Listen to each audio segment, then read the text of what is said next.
In the farthest edge of the royal palace, beyond the marble halls and gilded archways where lords and ministers passed, there bloomed a garden so hidden that even the royal blueprints did not name it. The sun touched it differently there, more tenderly, as if it too knew it was not supposed to exist. And in that secret cradle of moss and vine and whispering leaves, a girl grew where no princess ever should. Her name was Elira, though few dared speak it. Among the kitchen staff she was called the Green Bird, or the Quiet One.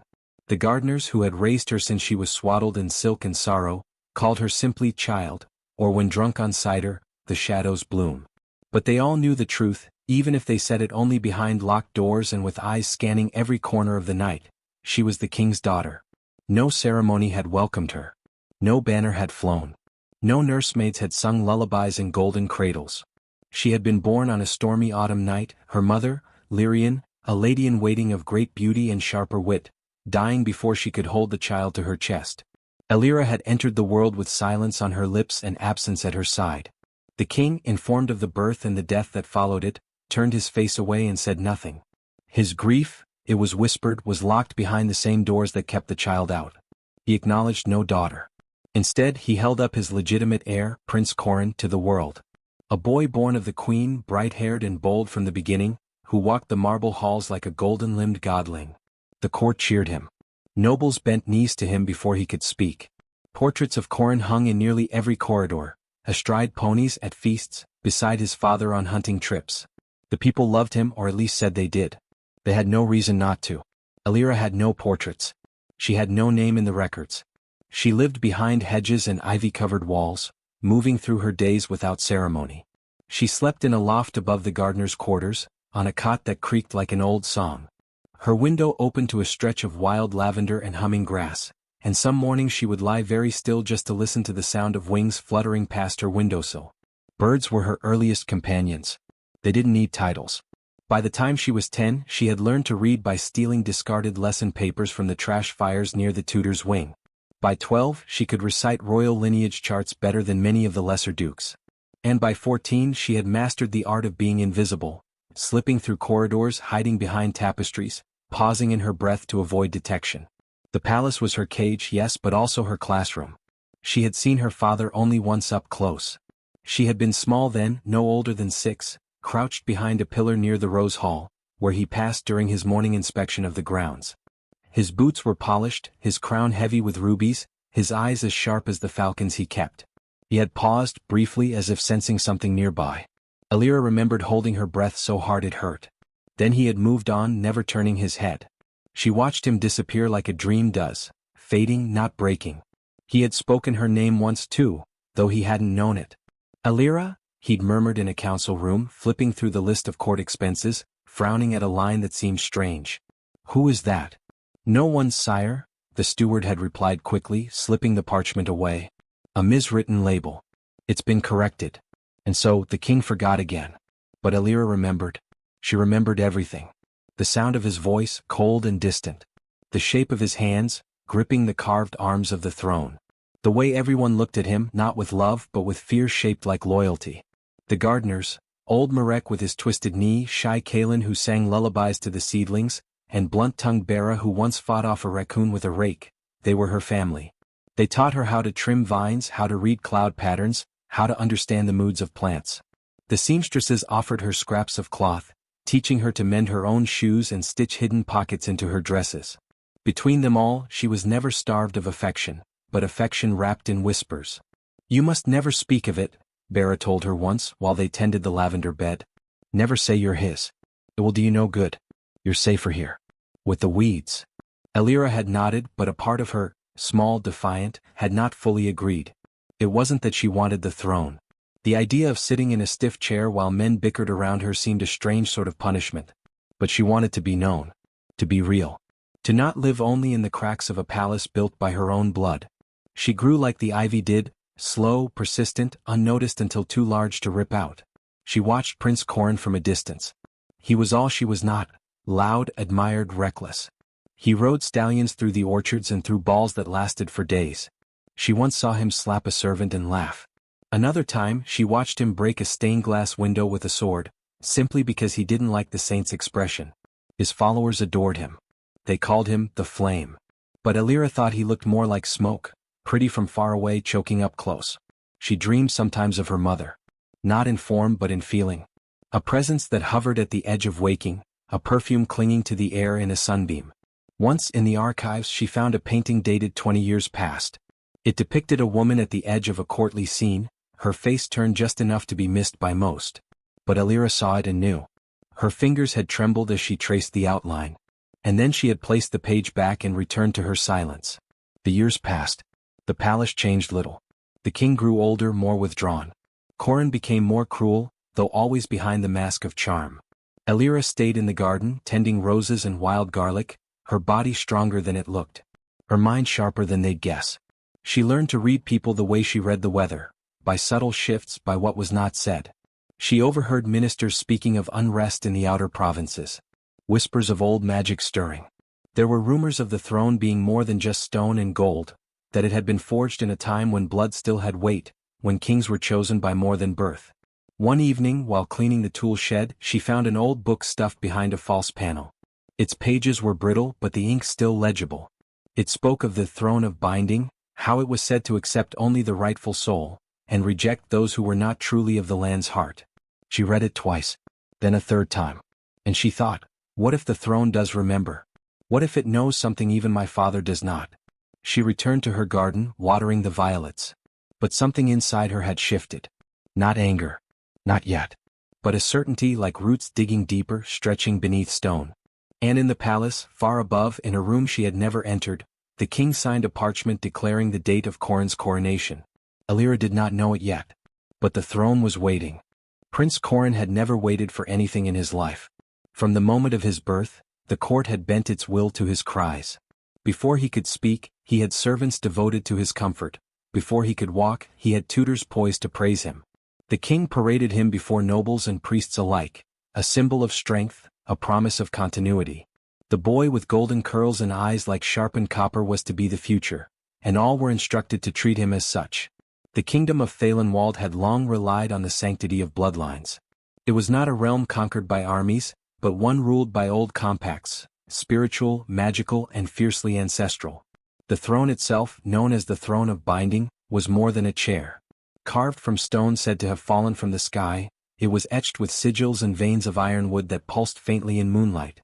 The legend said it was bound to the will of the land, forged in the days when magic still danced openly through rivers and skies. And only those whose hearts were in harmony with the land, its people, its memory, its truth, could claim it. But Corin did not believe in old stories. They're just fairy rot, he once said, tossing a dusty scroll into the fireplace when his language instructor dared mention the ancient rites. The only thing that matters is lineage and loyalty. We have both. That is power. He was only 11 at the time. The king, who watched his son with both admiration and unease, said nothing. Age had made him cautious, and grief had made him distant. Though he never showed Elira the love she deserved, there was still something in him that flinched at cruelty, even if it wore princely robes. But each time he looked at Corin, he saw the boy who would someday replace him. His legacy. His successor. Corin grew up adored but untouched. He practiced swordplay with wooden blades until he demanded steel. He rode horses not to learn discipline but to demonstrate dominance. He hosted mock councils, barking orders at courtiers who laughed nervously and obeyed. He charmed the nobility, insulted the servants, and ridiculed old laws when they didn't suit his mood. And he always got away with it. His most loyal companion was Lord Fallon, a noble-born boy whose family had risen by proximity to the crown. Fallon shadowed Corin's every step, laughing at his cruel jokes, emboldening his worst instincts, and whispering doubts in his ear about tradition, history, and prophecy. It was Fallon who first suggested that they burn the old texts sealed in the temple archives, claiming they smelled like dead dreams. And Corin, 17 and already half-drunk with entitlement, agreed. That night ancient scrolls, some older than the palace itself, were reduced to ash. Clerics wept, hidden from the prince's sight. And in the quiet of the palace's west wing, an old servant who had once been a record-keeper felt something shiver in the stone beneath her feet. Her name was Mistress Asha, and she had been Elira's silent guardian longer than anyone knew. Though she served tea and folded sheets by day, her true gift was memory. She had once been a high scribe of the temple before its disbandment. Now, stooped and small, she carried her secrets with bowed dignity. And it was she who first whispered the prophecy again. Elira was tending to a climbing rose along the western wall, hidden behind a lattice. She wasn't meant to be there. Most servants didn't realize how far she wandered, but she often found refuge near the edges of the palace. It was here she heard Asha speaking softly to another servant, her voice like the flutter of parchment. The prophecy was never truly about the line, not just blood. The throne does not listen to names, it listens to hearts. Pause. What did it say exactly? The other servant asked, nervous. Mistress Asha inhaled slowly. Only the heir whose heart beats true shall be seated by the crown's command. Others will be tested. Many will fall. But the land chooses. It always has. The words lodged in Elira's chest like a stone dropped into deep water.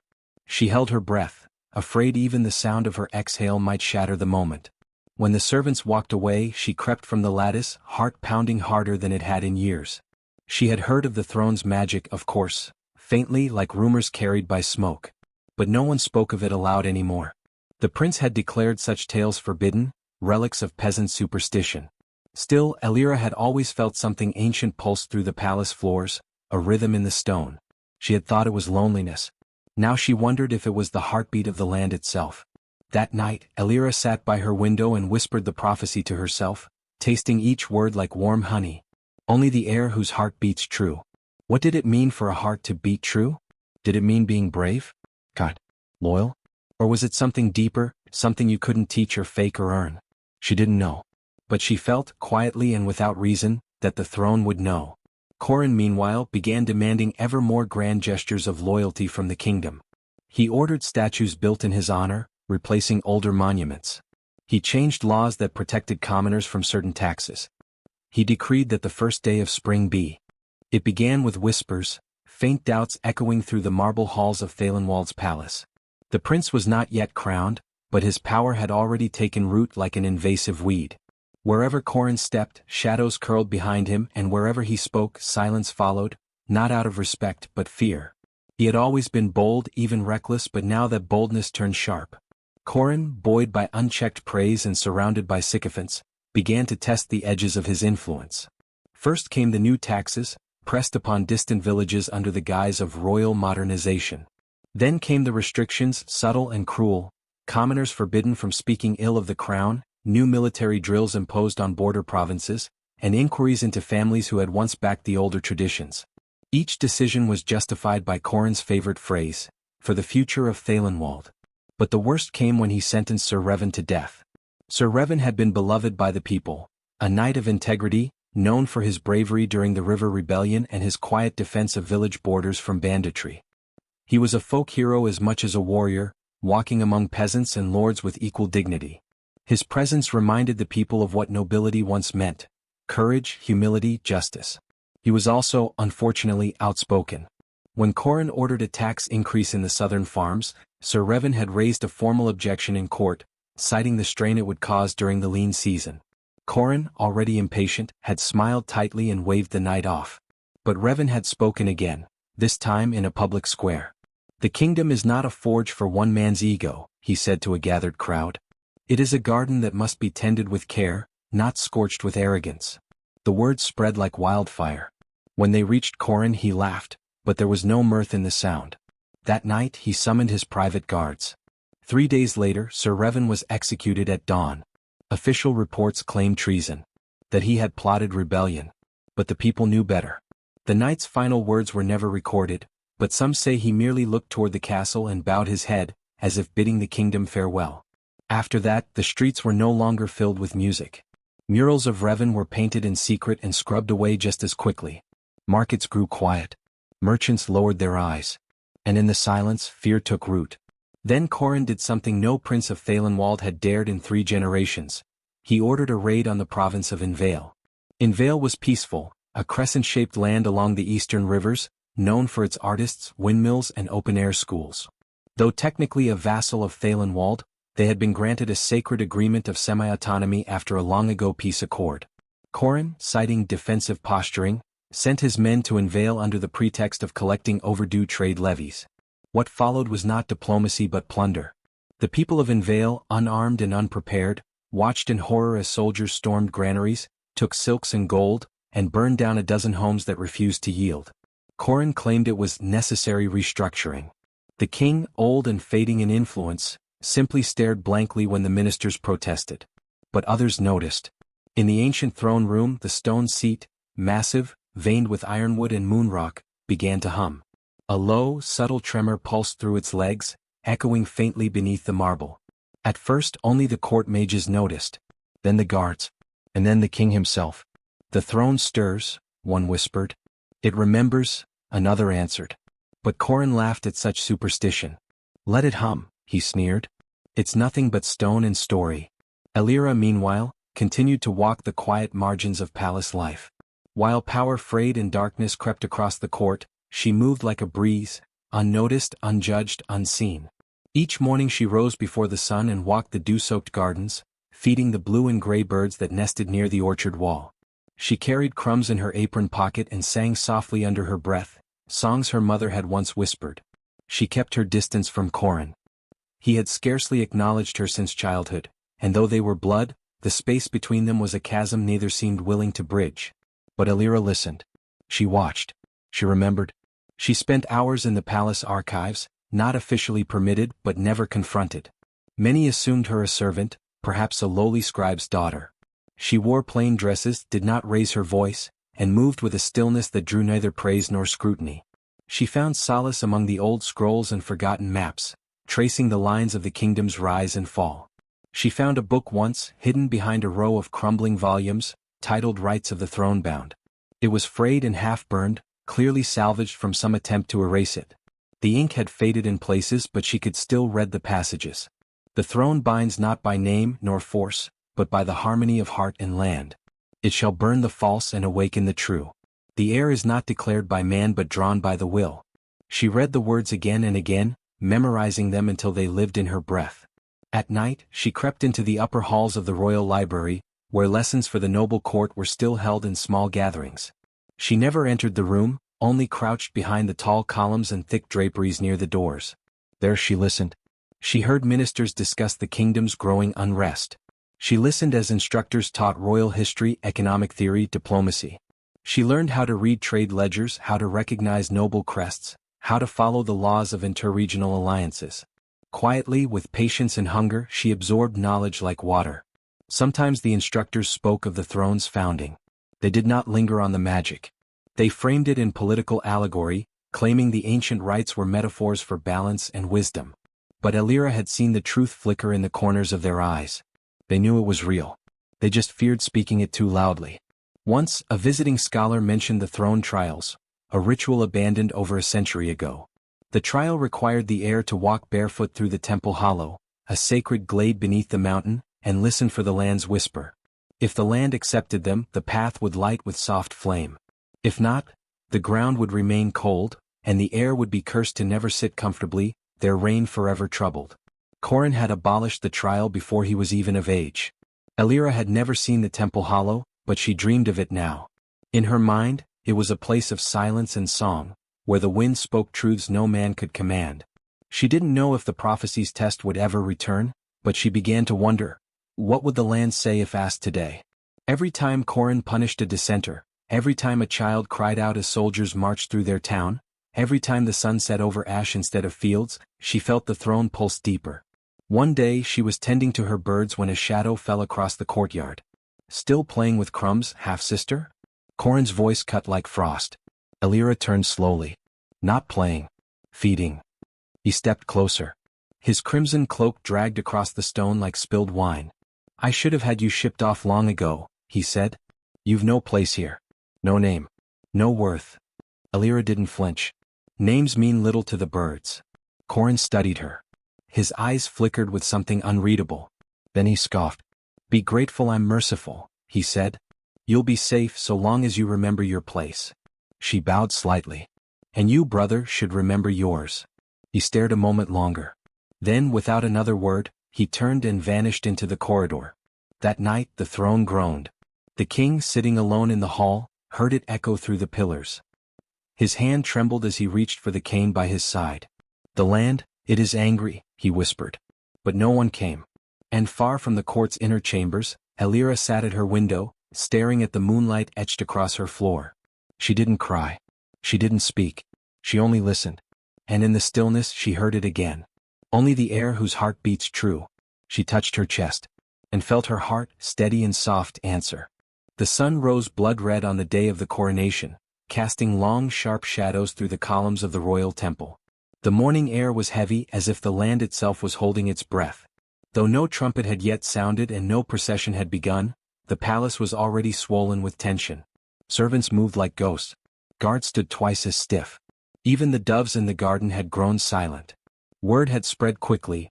King Haurik would abdicate before the season's end. He was too old, they said. Too frail. In truth, the decision was Corin's doing. The prince had grown impatient with the slow erosion of power he did not yet fully command. He wanted the crown not in symbolism but in hand, carved, jeweled, visible. So he pressured. He schemed. And in the end, the weary king, hollowed by grief and wearied by years, agreed. Elira heard the news from a kitchen boy. He whispered it between spoonfuls of soup, eyes wide with fear and wonder. 3 days. That's all. Then Prince Corin takes the seat. She didn't speak. She only stood very still, as though even a breath might shatter the fragile thread of fate tightening around them all. The court moved like a machine, swift and flawless. Seamstresses worked without sleep to ready the royal regalia. Priests practiced the ancient anointing rites in the dead of night. The castle halls rang with hammers, drills, and the murmur of urgent conversations behind closed doors. There was no time for ceremony, no room for reconsideration. The prince would be crowned by the end of the week. When the day came, it dawned with a bitter wind. Though it was meant to be spring, the air bit with winter's teeth, curling around spires and whistling through corridors. Still the citizens gathered. From high and low, nobles and villagers alike pressed into the capital square, lining the great causeway to the temple of stone and flame. Banners unfurled. Musicians played. Trumpets flared bright, sharp notes through the chill. Elira stood alone behind a stone column, half hidden beneath a servant's shawl. Her hands were folded, her eyes calm, but within her chest something fluttered, a strange warm flicker that felt neither like fear nor hope, but both at once. The throne had not stirred in 3 days. No hum. No pulse. As though it too waited. Inside the great temple the ceremony began. The hall of coronation was vast, carved into the mountain's face with ancient hands. Pillars of silver-veined granite rose high above, etched with runes long forgotten by most. At the end of the hall stood the throne itself. Massive, immovable and impossibly old. It had no cushion, no gilded frame. It was hewn from a single stone, its back rising like a crescent moon, its arms smooth from the touch of dozens of kings. And it lived. No one could say how or why, but the throne of Phalenwald was no passive artifact. It had chosen the first king in the age before records began, and ever since, it had accepted each successor, silently, unerringly. Until now. Corin entered the chamber draped in white and gold. The high priest stood around him, murmuring chants. The king, seated on a nearby stool, looked hollowed, his crown resting in his lap, not yet handed over. He did not speak. He only stared at the throne as if seeing it for the first time. The crowd of nobles and witnesses lined either side of the hall. Rows of senators, knights, ambassadors. Murmurs swelled like a tide as Corin stepped forward. A priest raised the crown of flame and stone. In the name of the land, the people, and the first fire, he intoned, we anoint Prince Corin, son of Haurik, to take the seat of our fathers. Corin raised his chin. I accept the burden and the glory, he declared. I claim my right. The priest's hands trembled slightly as he placed the crown atop Corin's head. The moment it touched, a hush fell, so sudden even the air seemed to stop moving. Corin turned to the throne. He walked slowly, deliberately. The golden light from the stained-glass dome fell across him in sharp angles. His boots echoed with each step. He reached the throne. And hesitated. Only for a second, but it was enough. The silence deepened. Even the high priest stopped breathing. Then Corin lowered himself toward the seat. The instant he touched it, the stone flared with sudden light, red, gold, and silver lines blazing across its surface like cracks of molten fire. A deep, resonant boom rang out, shaking the walls. The air screamed. And Corin was thrown. Not stumbled. Not slipped. Flung, violently as if struck by an unseen hand. His body slammed into the floor with a crash of metal and bone. The crown tumbled away, clanging across the stone. The hall erupted into chaos. Gasps, shouts, the scuffle of feet. One priest collapsed. Another began muttering frantic prayers. Guards stepped forward, unsure whether to draw weapons or help the prince. Corin groaned, dazed and furious, his lip bleeding. The throne pulsed with light, then dimmed. Cold, still, inert again. As though it had made its point. The king rose slowly from his stool, his face pale. "The throne has refused him," he said, his voice barely a whisper. One of the ministers, a scholar in blue robes, stepped forward, his face stricken. It is not possible. It has never rejected a direct heir, never, not in the line of Thalen. And yet it had. The silence that followed was deep and terrible. Corin remained on the floor, his breath ragged, his pride shattered. Elira watched from the back of the hall, her heart pounding. No one said the word aloud, not yet. But it hung in the air like a blade. The prophecy. Only the heir whose heart beats true. Across the room, old nobles looked at one another with sudden wariness. The younger priests whispered, pale as milk. The mage counselor clutched his staff with white knuckles. From the crowd came a single voice, clear and cold. The throne does not accept blood alone. It accepts truth. All heads turned. The speaker was a silver-haired woman, one of the elder historians, long retired, who rarely left her cloister. She stepped forward, her eyes glowing with conviction. "We have forgotten the right. Forgotten the fire. The land remembers even if we do not." Another figure, an old general, nodded slowly. "The king has not abdicated yet," he said. "And no crown rests upon that boy's head." Corin staggered upright, fury flashing in his eyes. "This is madness," he snapped. "I am heir. The throne is broken, not me." But even as he spoke, no one stepped forward to support him. The spell had broken. The illusion of inevitability had shattered like glass on stone. He was not crowned. He was not chosen. Elira stepped backward, back into the shadows. The whispers were already spreading beyond the hall, beyond the palace, beyond the gates. The throne has refused the prince. The prophecy is true. The heir has not yet come. And far above them all, in the dome of the temple of flame and stone, a single beam of sunlight pierced the clouds and fell upon the empty throne, silent, waiting. The throne room had never known such silence. The echoes of the failed coronation lingered in the air like the sting of smoke after fire. The priests had retreated to their chambers, murmuring spells and reconsulting dusty scrolls. Nobles paced hallways in stunned disbelief. The commoners outside the palace gates buzzed with theories, fear, and something far more dangerous, hope. And at the center of it all, in his private chamber lit only by the flicker of hearthlight, King Halric stood unmoving before a long-forgotten door. The door of the blood. He hadn't opened it in years, not since before Corin's birth. Behind it was the sanctuary of the ancients, carved deep into the stone of the mountain itself. It was where the first kings had knelt, bled, and been judged. There was no magic in the realm more binding than the right of lineage. His hand hovered over the iron latch. The memory of Corin's furious face, bloodied and pale on the stone floor, returned to him with a twist of the gut. His son, his golden boy, his heir, his legacy, had been flung aside by the throne of Thalenwald as if unworthy. Because perhaps he was. Halric closed his eyes. That night, the king summoned the high circle of blood. They wore crimson robes, their mouths sealed with gold-threaded veils, their eyes painted black. They asked no questions. They needed none. The throne had spoken, and their purpose was now clear, to find the true heir. Corin was summoned at once. Though still wounded and seething, he presented himself in the right chamber, stripped of all ornament. The cut on his mouth still leaked where it had split, but he did not flinch. He allowed them to draw blood from his wrist, 3 drops onto the stone of lineage, 1 upon the bone seal, and the last onto the flame quill. All 3 tests shimmered red gold. Royal. But faint. The elder blood reader stepped back, brows furrowed. "It is royal," he said carefully. "But the blood sings softly. Not the tone expected from a direct and fated heir." "What are you saying?" Corin snapped, his voice hard. The reader said nothing more, but his silence echoed louder than any decree. The king turned away. And then he gave the second order. "Search the lands," he said quietly, dangerously. "Every orphanage, every servant register, every noble guest list from the past 3 decades. I want records of every child born under suspicious circumstances, of every woman I—" He trailed off. He did not finish. The guards bowed and left. What followed was the most sweeping blood sweep in the history of Thalenwald. Caravans of scribes and soldiers swept across the lower city, pulling up documents, questioning midwives, turning out orphan records yellowed with age. The palace clerks worked without sleep. One by one, possible candidates were summoned, tested, and dismissed, until someone brought a gardener's ledger to the attention of the royal steward. The name was barely legible, scrawled in untrained hand on the corner of a decade-old parchment. Elira, helper girl, bird feeder, orphaned.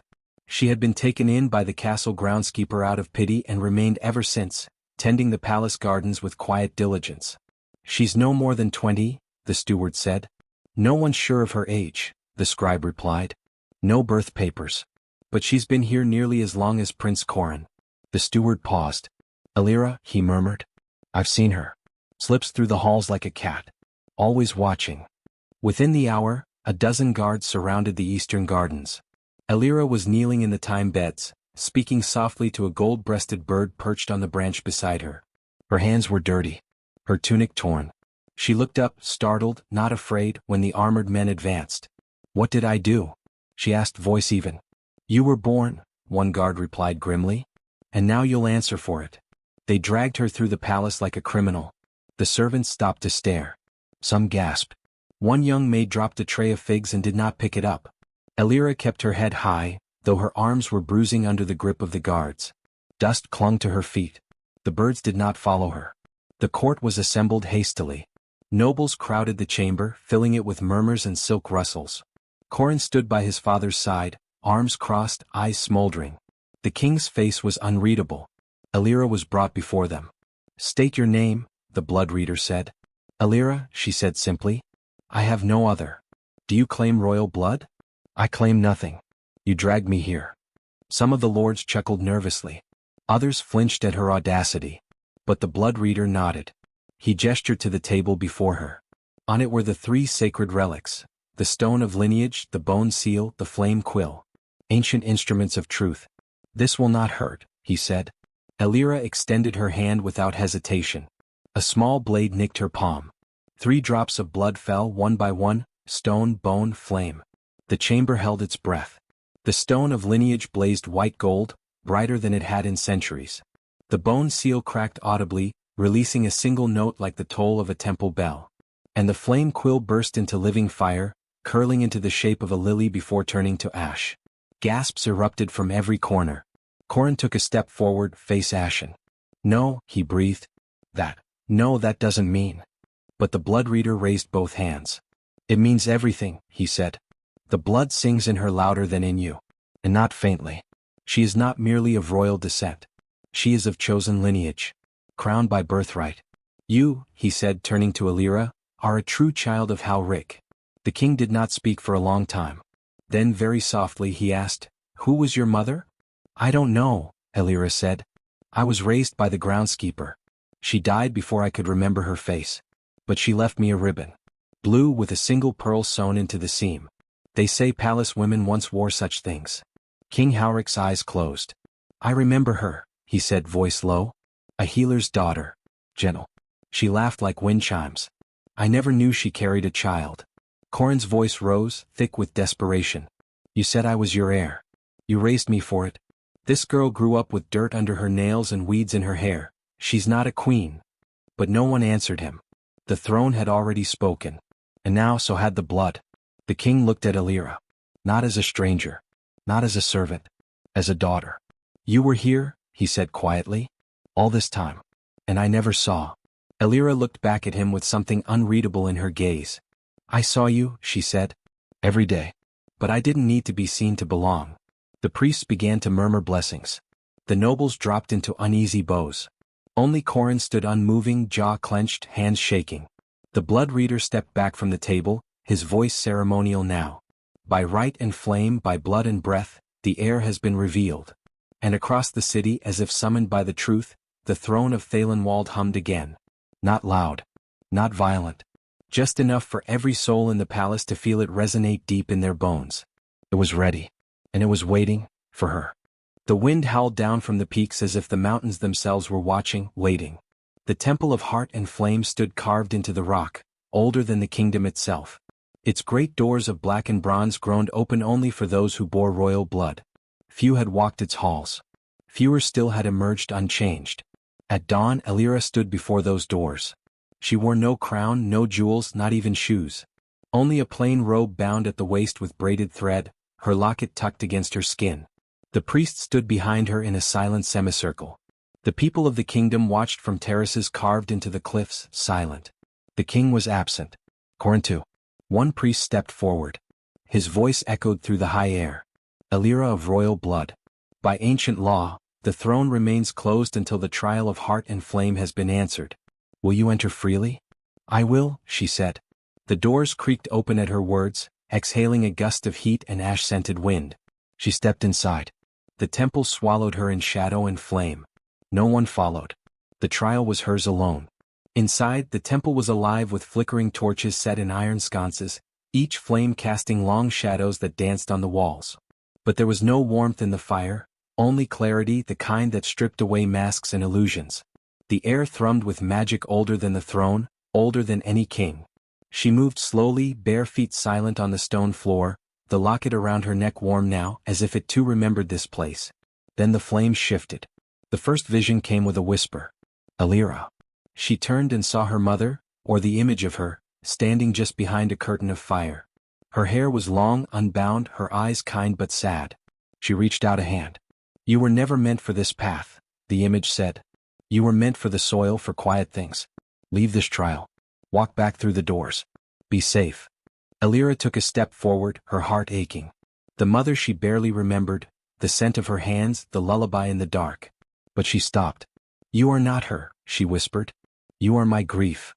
The image blinked, then crumbled into ash, swept away by wind that came from nowhere.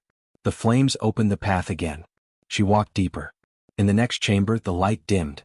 The fire curled inward, lower, flickering along the floor. And then a cold voice cut the silence. You are not enough.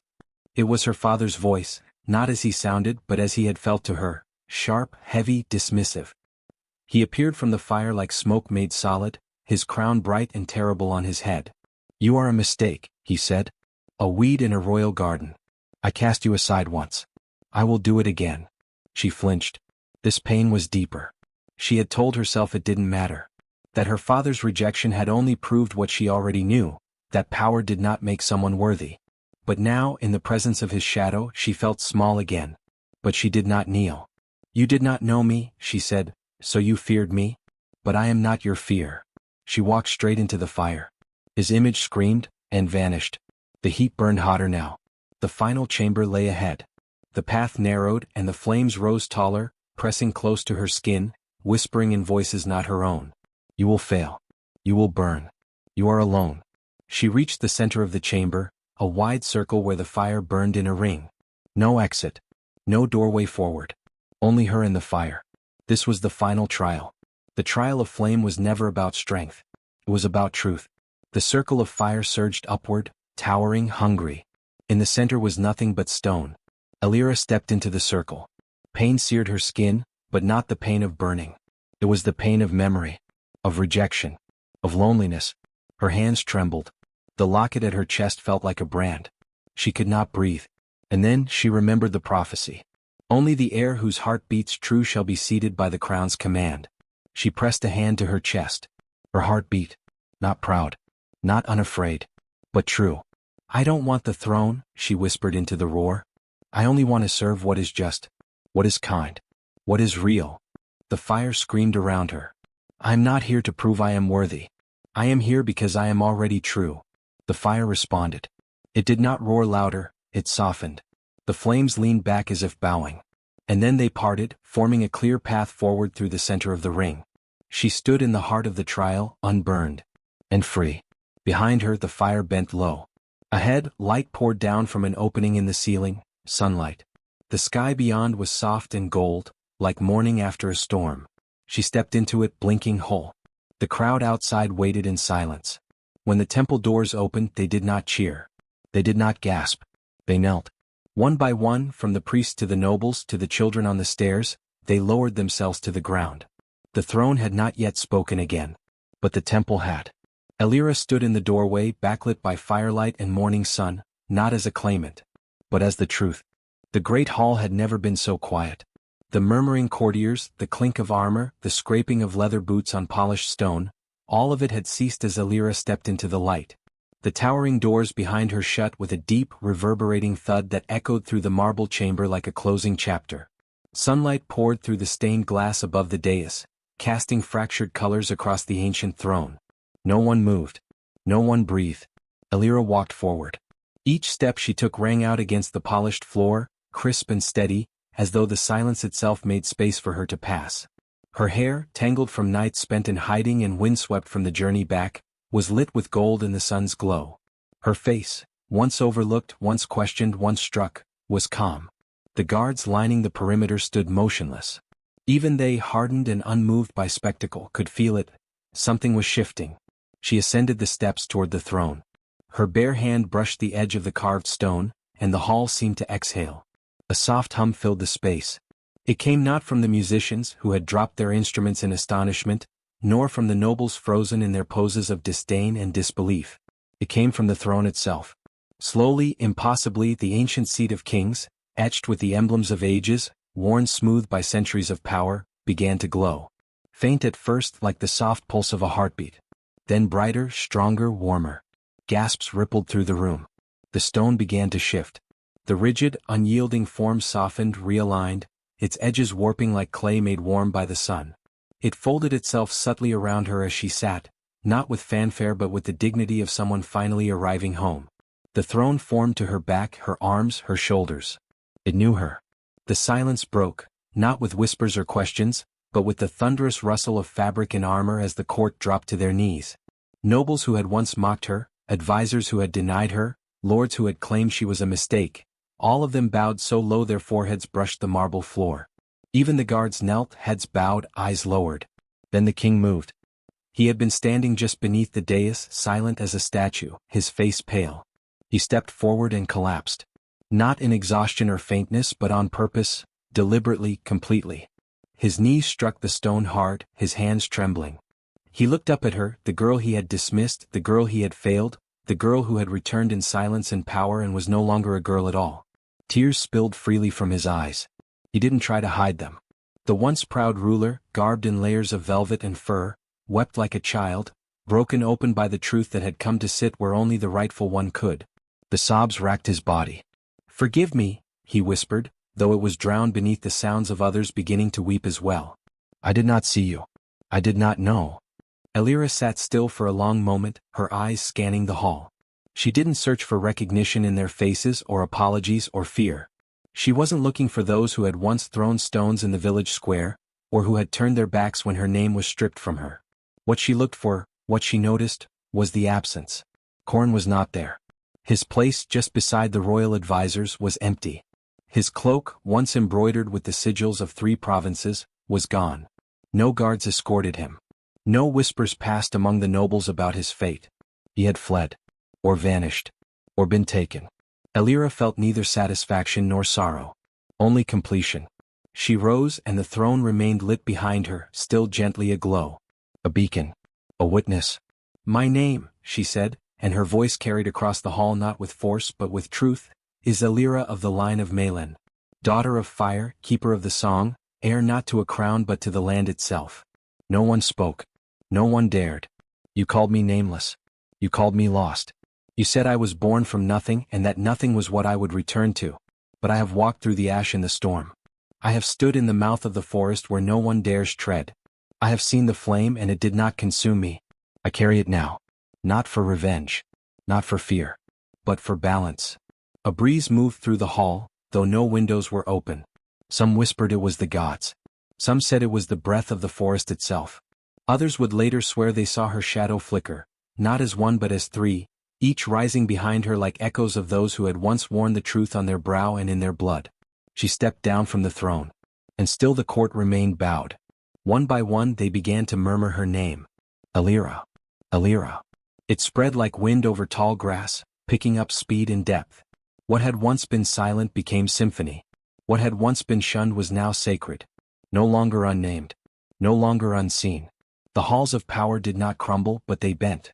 And the throne, which had stood against pretenders and would-be rulers for centuries, glowed in soft surrender. It had chosen. And all who watched that day would remember it not as the return of a girl, but the arrival of something greater.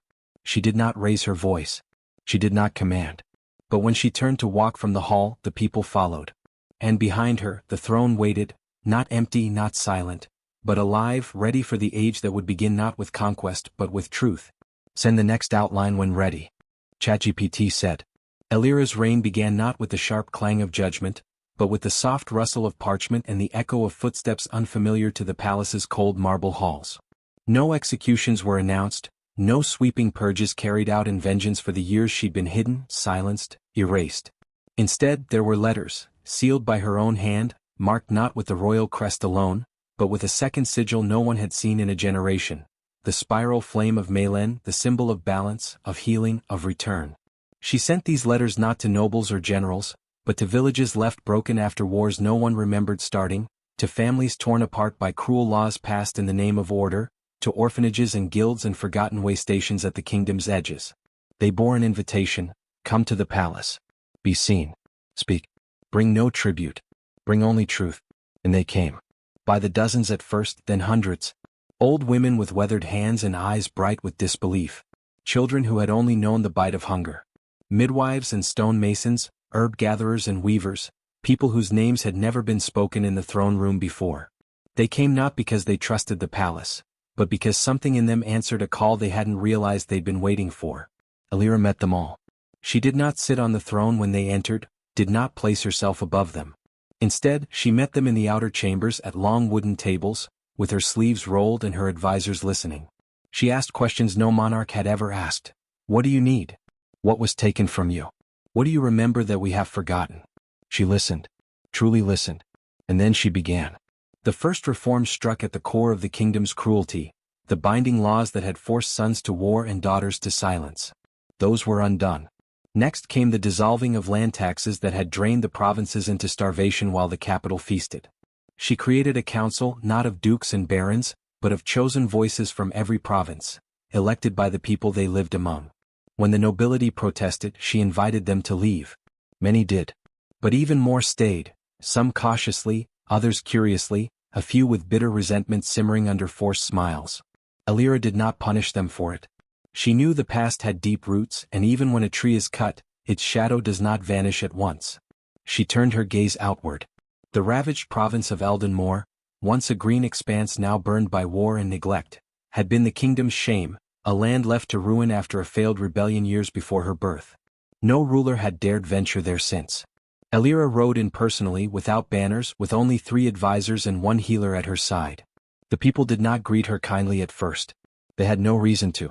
They spat at the ground where her boots stepped and called her stone-born, palace blood, ghost queen. She stood in the center of their ruined town square and did not flinch.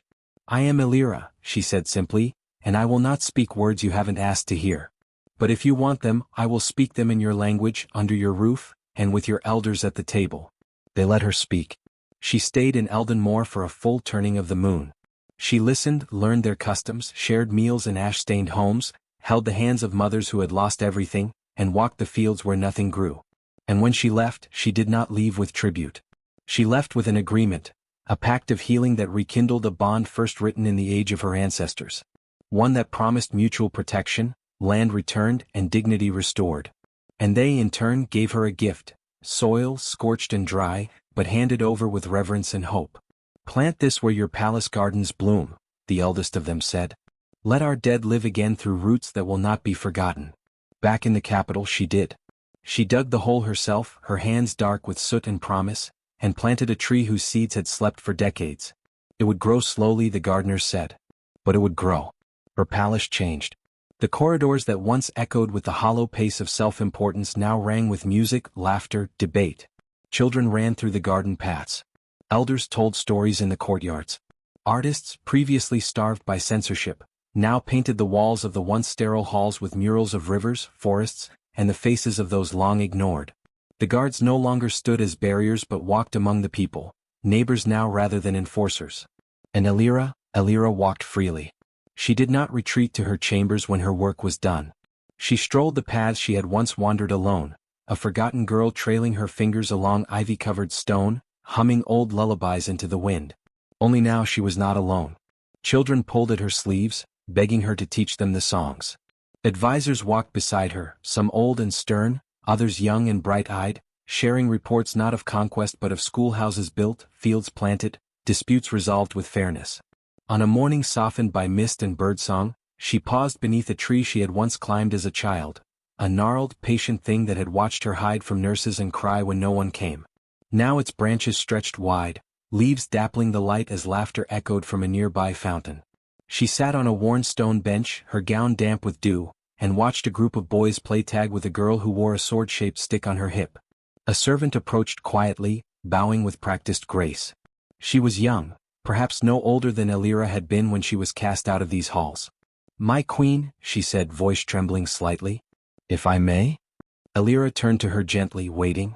The servant hesitated. "The throne. When you returned, it changed. It accepted you. People say it bent to your will, that it finally saw the truth. That you awakened something in it. Forgive me for asking, but what changed the throne's mind?" Elira looked at her for a long moment. The breeze moved the branches above, casting flickering shadows over her face. And then she smiled, not a grand royal smile but a quiet one, the kind that held secrets and warmth and memory. "It never changed," she said softly. "It was always waiting for the right one." The servant blinked, and for a heartbeat the world felt still. Then Elira rose and stepped back onto the path, not toward the palace but deeper into the gardens, where children waited and elders called her name, where life bloomed in the soil once thought barren. Behind her, the throne sat silent, but never sleeping, its long vigil fulfilled not by war, but by a girl who had once been forgotten, and who had chosen to remember everyone else.